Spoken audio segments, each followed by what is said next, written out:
рамките на проектот спротивставување на корупцијата во животната средина на локално ниво, открите, анализирајте, зајакнете.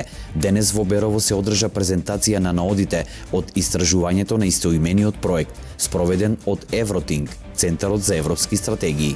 Целта на проектот е да ја зголеми отпорноста и активноста на граѓаните во однос на спречување на нелегалната сеча, да се активираат и навремено да ја пријавуваат до надлежните институции. Денес, на Меѓународниот ден на планините, Евротинг, Центарот за европски стратегии, дојде во Берово со цел да одржи настан кој што има крајна цел да зголеми отпорноста, но и активноста на граѓаните во однос на спречувањето на нелегалната сеча.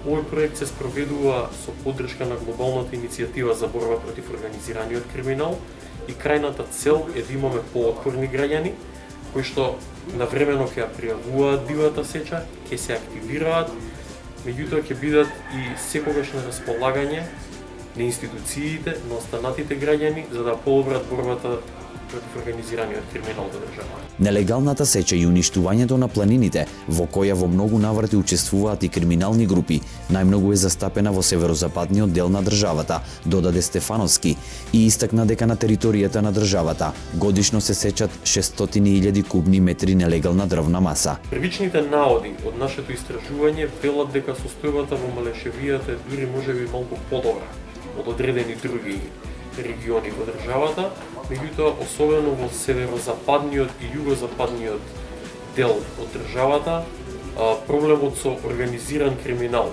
во нелегалната сеча е навистина сериозен. Не би можел да излезам со конкретни бројки за Малешевијата, меѓутоа грубите пресметки правени на национално ниво од страна на експерти велат дека годишно на територијата на цела Македонија се сечат околу 600.000 кубни метри квадратни дрвна маса, зборувам за нелегална сеча, која што понатаму нелегално се дистрибуира до крајните корисници во државата.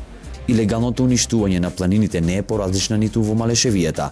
Не се проблем законските решенија, туку нивната примена, а за сето тоа да се спречи, потребно е исто така и едукација на населението, додаде Војо Соколовски, председател на Националното здружение на сопственици на приватни шуми во Македонија. Не сме поинакви од колку целата територија на Република Македонија, значи легалните сечи се и кај нас.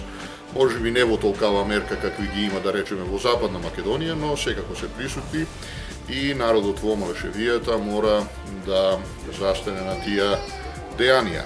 Значи, како што рековме, дека потребно е народот да се едуцира, пред се младата популација. Значи, она што значи институционална поставеност, исто така се вклопува во делот на проблеми кои ги имаме во општеството, а тоа значи дека не се проблем законите и законските решенија, бидејќи ги има, релативно се квалитетни, бидејќи сакале или не, мора да ги следиме евродирективите и покрај пријавите кои стигнуваат до органите судски и обвинителството, секако тие не се процесуираат во доволна мерка и тука имаме фрапантни податоци каде од, да речеме, 15, 16 или 20 пријави, ниту една не е процесуирана. Инаку овој проект е поддржан од глобалната иницијатива за борба против транснационален организиран криминал и Фондот за отпорност.